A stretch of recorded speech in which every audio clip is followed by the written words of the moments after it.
Welcome. My name is Thomas Dooley. I am the resident poet at the Sanford Institute for Empathy and Compassion at UCSD, and welcome to this very exciting edition of Hearing Myself Think Live. This is a poetry reading and open mic geared towards healthcare clinicians and staff. This is a space for all of us to come together and to contemplate the healing power that poetry has, not just in our work, but also in our lives. Actually, very fortuitously, there was an article that came out in the New York Times just yesterday, and the title was "How the Arts Can Benefit Your Mental Health." And then the parenthetical is "no talent required." And one of the reflections in that article was by a psychiatrist, Dr. Frank Clark, who found in the overwhelm of medical school and studying for tests and trying to accumulate all the knowledge that he needed, that he found to write his first poem. And what he says in the article is that all that chatter that was in my head, everything that I've been feeling, I can now just put it on paper and my pen can do the talking. That's a very powerful testimonial for how poetry can be a really useful tool in kind of navigating the daily ups and downs in our professional and private lives. And there have been studies that have been done around this idea of poetry and expressive writing. And it makes me think of this wonderful quotation by Nobel Prize winner Louise Gluck, that writing is a kind of revenge against circumstance too, bad luck, loss, and pain. If you make something out of it, then you've no longer been bested by these events. Writing can allow us to reframe many different aspects in our lives. It can give us a new way to imagine, maybe an alternative idea. And studies have shown that actually the process of reflective writing, of being mindful about our thoughts and feelings and allowing them to come onto the page or onto the computer screen, that it can slow down our heart rate, it redirects pain, and that it can really reduce stress in our body and improve our overall well-being. A really exciting study that was done looked at how poetry can be a healing tool, especially with our patient populations.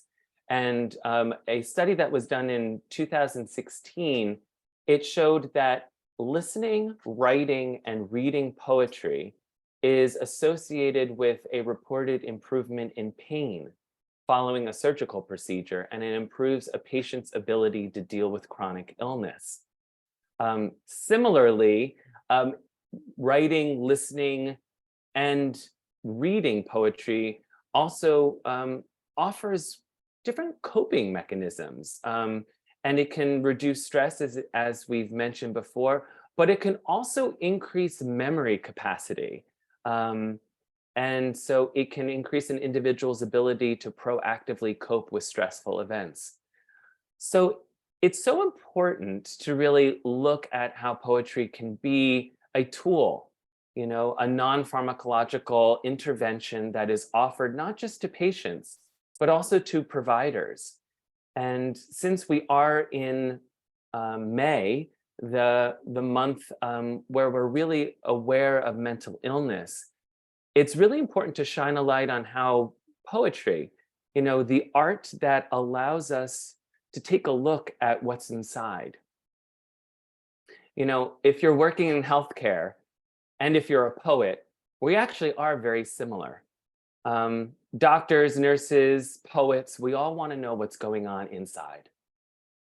And so poetry can allow us to make visible those invisible thoughts, feelings, and worries and concerns, and in a way, kind of reshape them, reimagine them, kind of bring them to the page. So, as Dr. Clark mentioned, so that they're not just chatter in our minds, that they're now living in a new way outside of us. Many people say that the act of expressive writing can be very therapeutic.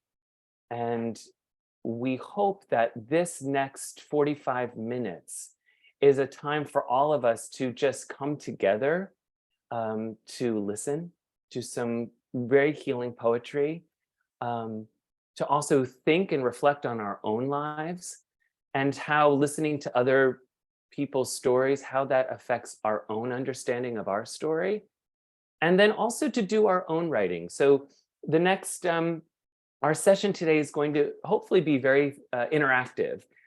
So, you can locate that chat button if you have any thoughts, if you have questions, if things come up for you that you'd like to share with our community, please feel free to use that chat button and to comment.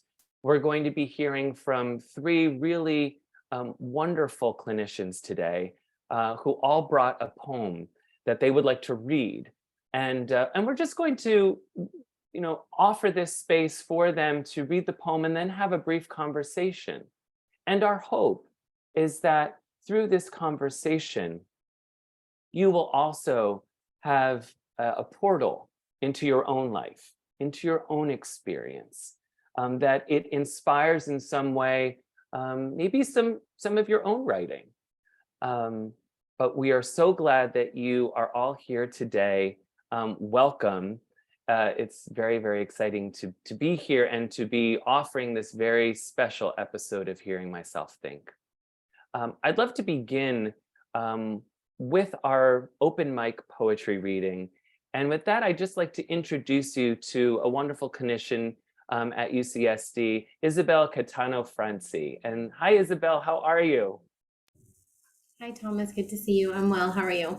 It's really good to see you. Thank you so much for coming on and sharing a poem.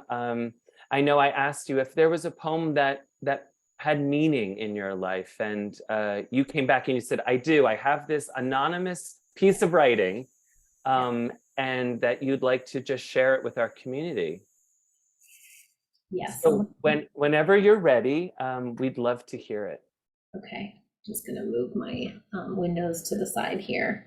So this is a poem that I basically just happened upon early in my clinical career. It was like when Facebook was launching and just people were like putting stuff out like randomly. I have looked many times for the author, and every time, because I've just tried to find the poem over and over again and saved it and then lost it in different, places, whatever. Never found the author, but I have tissue with me because every time I read it, I get teary. So I'm going to try to get through. I read it a couple times before, and so I'm like, okay, let's see how I'll do today. But basically, so the name of the poem is called Butterfly Wishes, and it's by Anonymous. Yesterday, a butterfly came floating gently through the sky. He soared up through the atmosphere and then drifted close enough to hear. I said, I'd love to fly with you and sail around the way you do. It looks like it would be such fun to fly up toward the summer sun. But I have not your graceful charm. I haven't wings, just these two arms.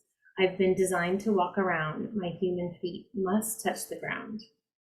Then magically he spoke to me and told me what his wish would be.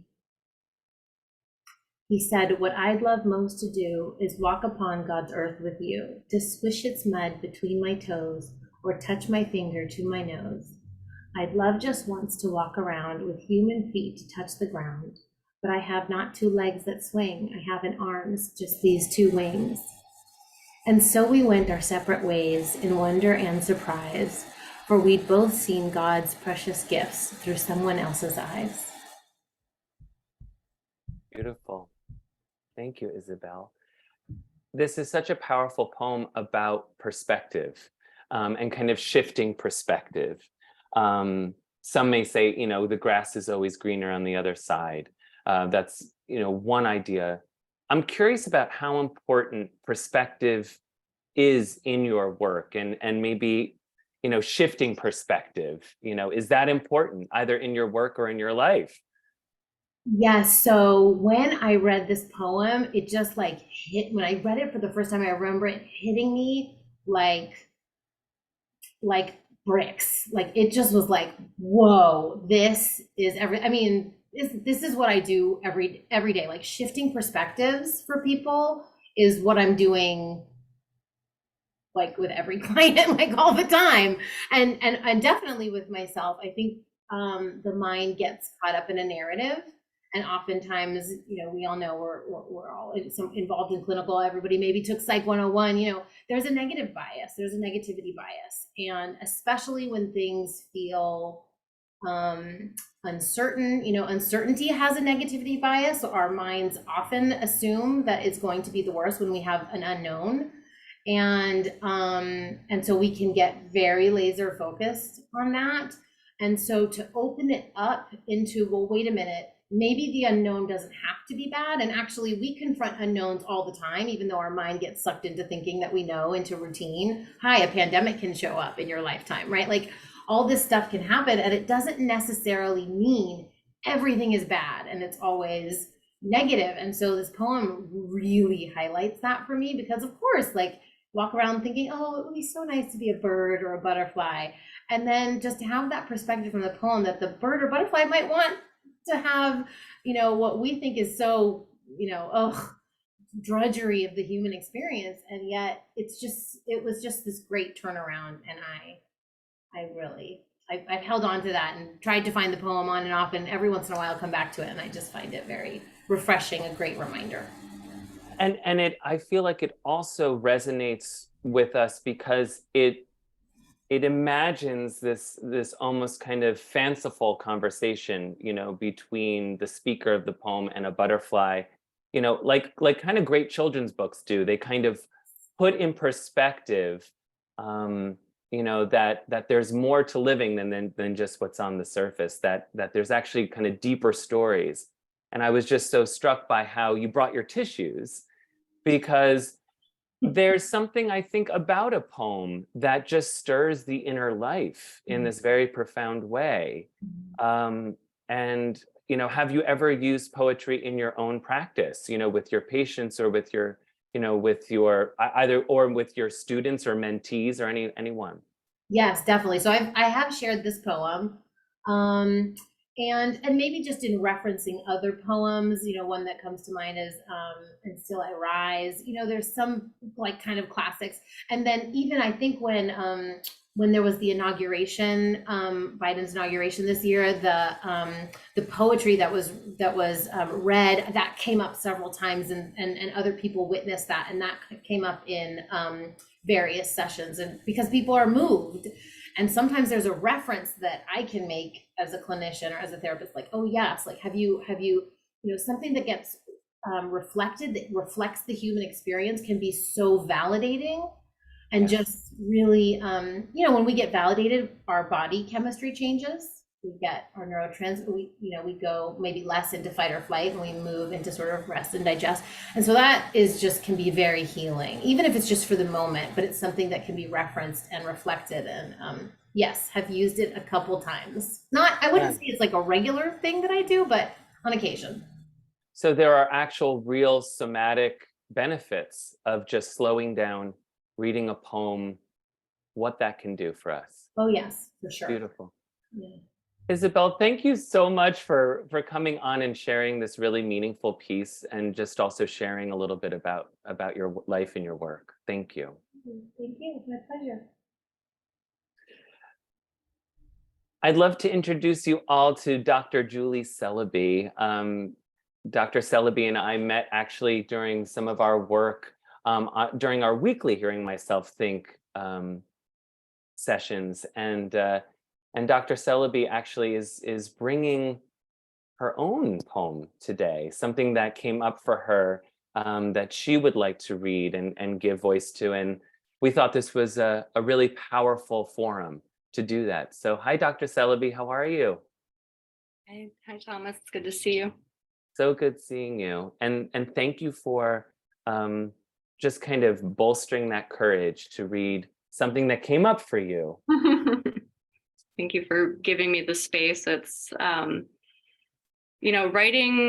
writing poetry has been such a healing thing for me in my work as a family doctor. But I don't often share this. So it's a stretch for me, but I appreciate the space. So.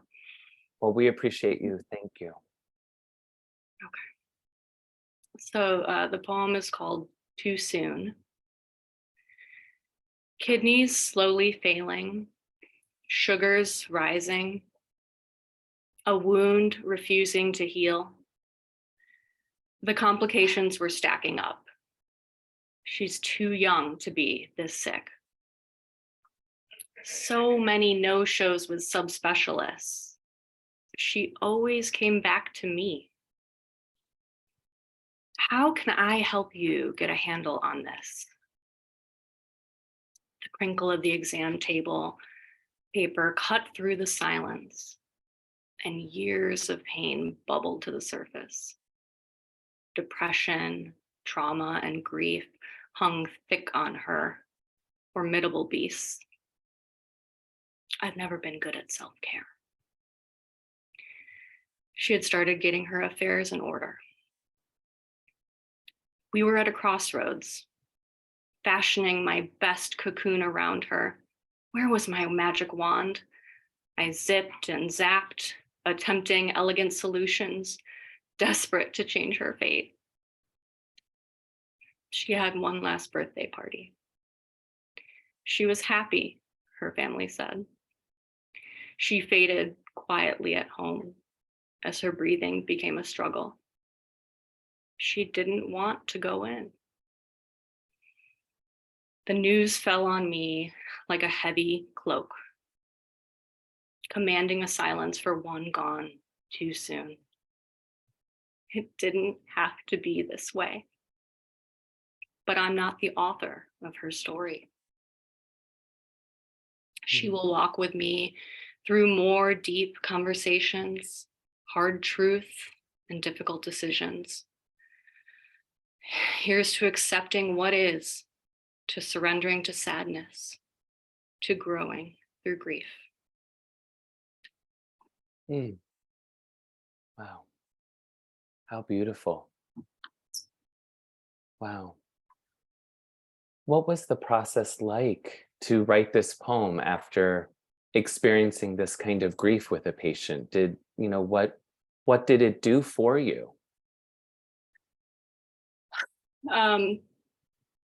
Sometimes you just have those patients that just hang on you, like, that line about the cloak, right? And literally, I remember getting the news when I was in clinic and I was off to see the next patient, and you still have this cloak on you, and you have to just put on the smile and show up fully for the next patient, even though you have this just incredible weight on you. Like, I'm a human being, right? We can only compartmentalize so much. And so I know in myself that if I don't create that space to be able to process just intense experiences like that, it will hang on me in ways that are not healthy. And I take it home and I feel it. And so I think often when I'm kind of getting home and I'm with my family and I just feel disconnected, I'm like, I gotta go, take some time and write and metabolize what I've been through. And it's not an instant fix, but it definitely has been a tool for me to do this work, because I'm so grateful to witness so much joy in my job, but also there's so much suffering. And, it's like hashtag empath problems. It's like you soak it all up. And so you have to find a way. And I do feel like the sharing can help I know I'm not the only one going through this, right?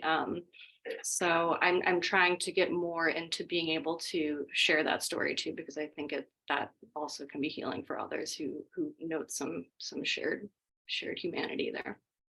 I know this story is resonating with so many of our participants today, who, are experiencing these, patient encounters on a day-to-day.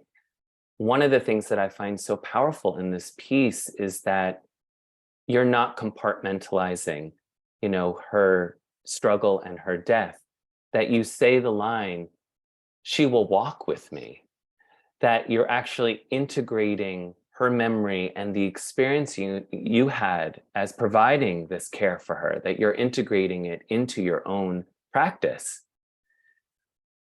And that must be a really powerful way to kind of use this poem as a reminder of what it felt like to experience this and now how to move forward.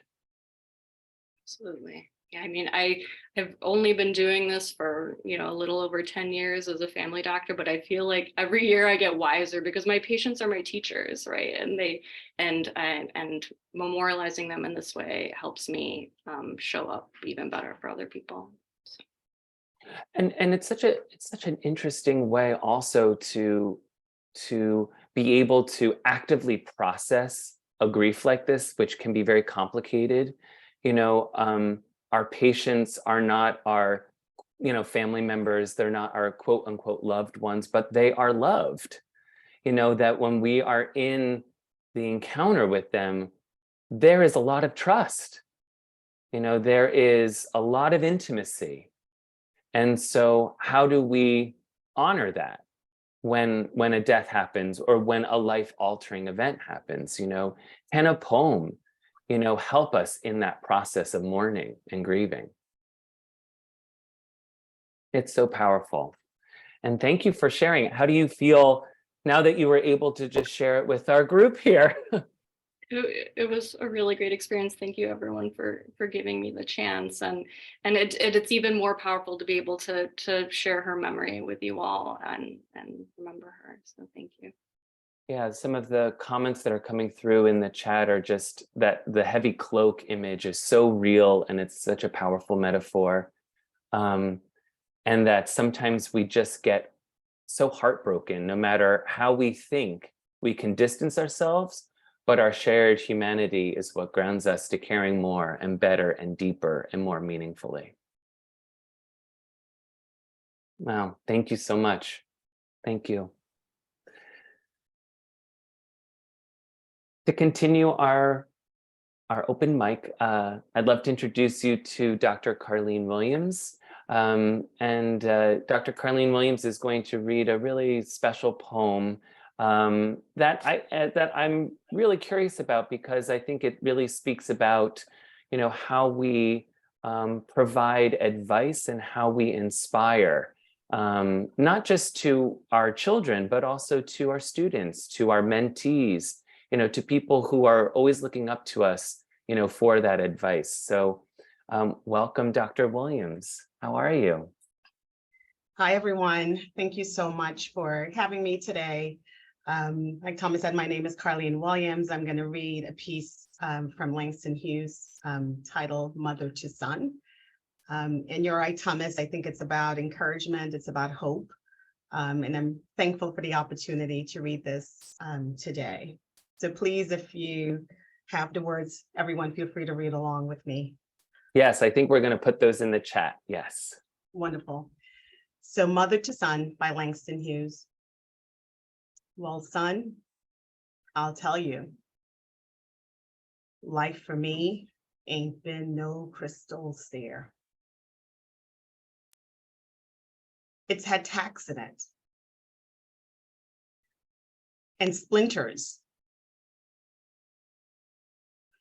and boards torn up and places with no carpet on the floor. There. But all the time, I've been a climbing on and reaching landings and turning corners and sometimes going in the dark where they ain't been no lights. So boy, don't you turn back. Don't you sit down on those steps, because you find it's kind of hard. Don't you fall now. Why, still going, honey. I still climbing. And life for me ain't been no crystal stair. Thank you. Beautiful. I'm so curious to know, as not just as a mother, because I know you are a mother. I also know that that you have so many medical residents under your wing, who are always looking up to you and asking for advice and kind of looking to you to kind of guide them in these very kind of nervous months of their residency. And so I was curious, how does this poem come alive either in your professional or personal life? I think you hit it on the head, Thomas. I think it rings true both at home and at work. And I think as parents, as mentors, we want things to be easier for people who come behind us, right? We see ourselves as paving the way. And I think the reality is that as much as you try, there are challenges that people behind us is still going to face. And I love this piece because it shows, again, I keep going back to encouragement because I got through it. I know that you can. And it's not about lecturing down, like I had to do all of these things, so it's so easy for you. It's kind of like from that perspective of, I know what it's like, and I know how hard it is. And by my experience, I know that you will be on the other side of it, whatever it is. And again, back to why I love this piece, because I think you can apply to really at any point in your life, like you said, personal or professional. One of the things that really strikes me about this piece is that it really hones in on it both acknowledges the struggle and uses all that beautiful metaphor of splinters and tacks and boards torn up and carpet, no carpet on the floor, but that it has this redemptive quality at the end. That yes, I've seen that, but I'm still going. So you have to still go. Don't let my, don't, use my life as inspiration for your life. And I hope we're able to tell that to the people who are younger than us, that are coming up, that are, really, and some people really are struggling. I'm sure you see it with your residents, who are really struggling with how to kind of make everything balanced. Yeah. Like you said, there's so many metaphors, and even though I am leading the way, I'm still going ahead. And that's the thing, the more I reread this piece, it's like, yes, I'm still going ahead, and it's still tough for me, but I want to make sure you also get there.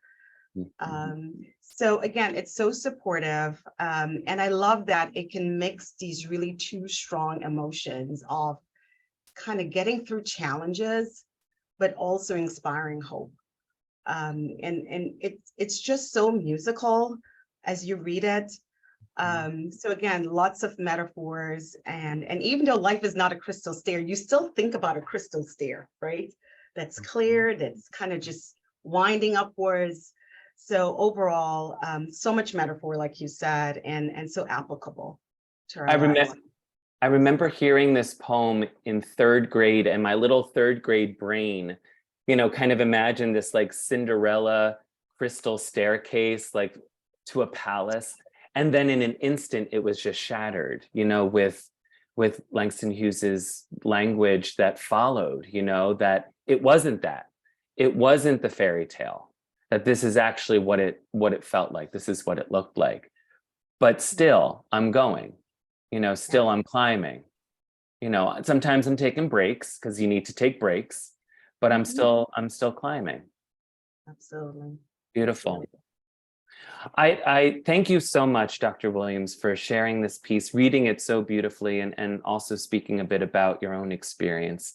And I'd love to, put this poem back up because I think this could also serve as a moment of discussion for all of us, and maybe some inspiration for our own writing. So I'd like to ask anyone out there, when you consider this poem by Langston Hughes, what are some of the experiences that come up for you? What does this make you think of? Is there a line that really calls out to you? Is there a moment that feels really surprising? Is this making you think of a specific situation in your life? So I just want to take just a couple minutes, feel free to use the chat if you'd like to, just single out a line that is really calling to you. If this is making you think of your own experience, either your own practice or your personal life. The great thing about metaphor, the poet Marie House said that, if we didn't have metaphor, we'd have to endure the thing itself. And so what's really powerful is that through metaphor, we can enter this narrative in a deeper way, but perhaps it doesn't feel so heavy. I love the point where he's writing about no light on the stairs and how true of life. And I actually heard it in Dr. Williams' reading, and sometimes going in the dark where there ain't been no light, and reaching landings and turning corners. And that's really so much about life, is those corners that we turn, those landings that we reach. We talk about plateauing sometimes, either creatively or professionally we plateau. But then what is the next set of staircase? What does that offer us? I love how this poem opens the aperture on life as a journey. Your life can change at any point and you don't know what's coming. It's interesting that in all of our readings today with Isabel and Dr. Celebi and Dr. Williams, that the idea of the unknown is persistent in poetry and how important that is. My real thought takes me to the daily struggle, past, present, and future. Absolutely. Right. That there's a beginning, there's a middle, and there's an end of a staircase, just as there is in life. And sometimes that climb is brisk, and sometimes that climb is really heavy and complicated. Don't you set down was another line that really spoke. Don't you sit down. I recommend sitting whenever life gives you that opportunity. I think the idea of pausing and allowing our thoughts to collect, to deepen, even just sitting down to write, how powerful that can be, how restorative that can be. But don't you sit down for good. Take a moment to breathe, to pause, but keep going. Another thing that came in through the chat is this spoke personally to me. My mother has terrible arthritis, and it is excruciating for her to climb stairs. She ends up in tears many times. I am in awe of those who climb in pain. And not just with arthritis, but sometimes just going through life in pain, emotional pain, spiritual pain, psychic pain. It made me think that the person who's ahead in life in terms of years, the mother, that she treats her son who's younger in experience in years equal. It's not about her being more wise. It's just about a person caring for another under the universe. Beautiful. Yeah. And then the line, don't you turn back. Don't you turn back. I mean, we could all get tattoos tomorrow with that. Keep climbing. I think it's also important to know that this metaphor gives us permission to acknowledge struggle, but also to know that there's still a climb to go, and that no matter how old we are, we're still climbing. It's a different climb at different points.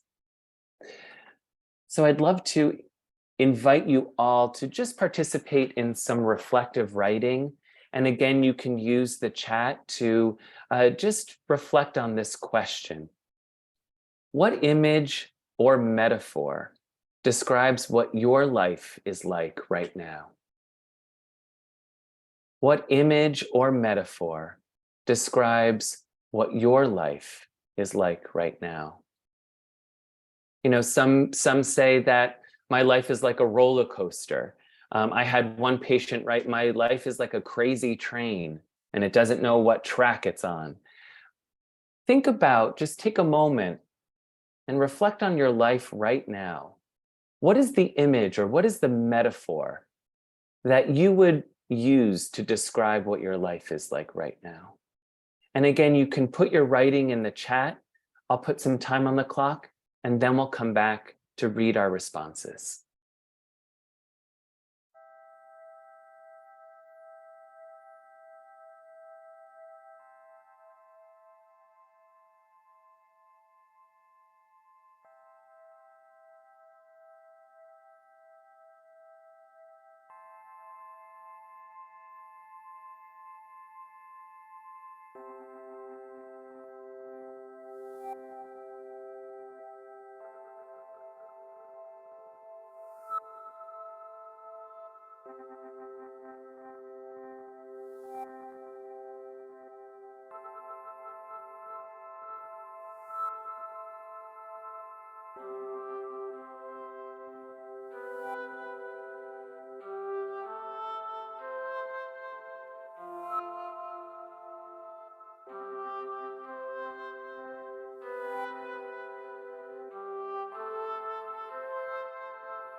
We just had some time to just reflect a little bit about how important metaphor is when we are thinking about our lives, when we're thinking about not just our practice, but also our family life, our artistic life, our spiritual life. And some of the responses that are coming through in the chat are really powerful in the way that they give us a taste of what people's lives look like. For the beach, that is one image. The beach, waves crashing on the shore, they ebb and flow of water, constant moving, but still calming. My life is like a basket filled with objects, some familiar, some I can't identify. Sometimes the basket is warm, inviting me to settle in, surrounded by all this stuff. And sometimes sharp, slicing my fingers with paper cut stings. What a gift to have it, stings and all. Imagine a picture of an island, trees, water, and maybe some animals, but you do not see me. I am still there. I am present on the other part of the island that you do not see. My life is like a mirror, a lot of reflection. I feel transparent. At the same time, I reflect what others give me. I've been open to the world lately, and I'm learning to reflect back beauty, despite all. Magnify beauty. My life, a candle, sometimes shining bright and sharing warmth, sometimes dimly flickering, sometimes burnt at both ends. Wow, really powerful. And this is a really exciting prompt because our metaphors and our images change every day. Some days we feel like we're on the beach. Some days we feel like we're in a ditch by the side of the road. You know, some days we feel the warmth of the sun, and other days we feel that cold winter snow. And so they keep changing and shifting. I see an old, well-worn pair of shoes, deformed, stained, sides all cracked up, but reliable, comfortable, ready to give way for a new pair. How important that idea of shoes in our work. You know, they keep us going. They keep our feet protected, but they allow us to go into patient rooms, crossing corridors. They allow us to do the work. And so sometimes we feel like those old shoes. And then sometimes we feel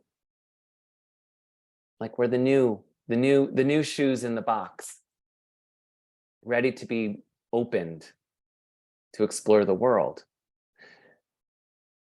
A beach house whose color fades in the sun. It looks more interesting than neat, showing age and surviving all the weather of the seasons. There's more to find inside. Really powerful.